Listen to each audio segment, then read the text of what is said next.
In today's video, I'm going to teach you how to build a website with Cursor, from install to deployment.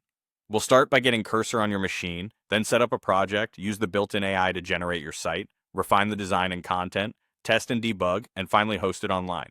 Begin by visiting cursor.com and downloading the application for your operating system, whether that's Windows, Mac OS, or Linux. Run the installer and follow the on-screen prompts. When you launch Cursor, you'll notice it feels familiar if you've used Visual Studio Code because the interface is based on it. That means a clean layout, a file explorer on the side, and tabs for your files across the top. After launching, sign into your account.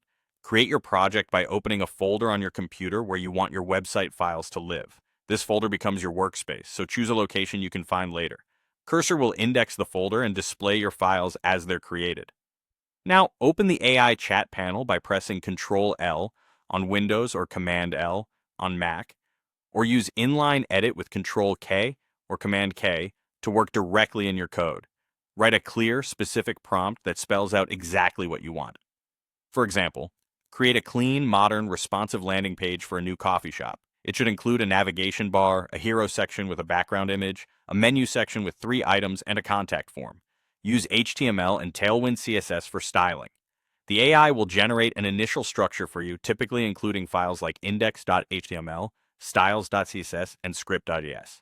Review what it created, then iterate with targeted requests using inline chat. You can say, change the color scheme to pastels, add a mobile-friendly navigation menu, populate the menu section with example descriptions and prices, or make the images circular and add a slight shadow.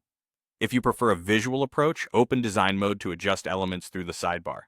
You can also apply an existing design system such as Tweak CN to keep the look consistent and professional. For content, either provide real details about your business or have the AI generate placeholder text, product descriptions, or images.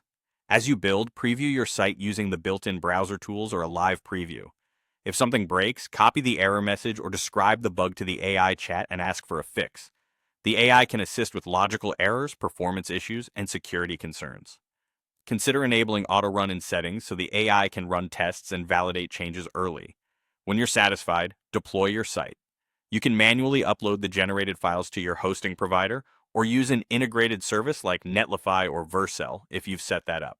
The AI can even craft a deployment command to streamline the process. And that's it, your website is live.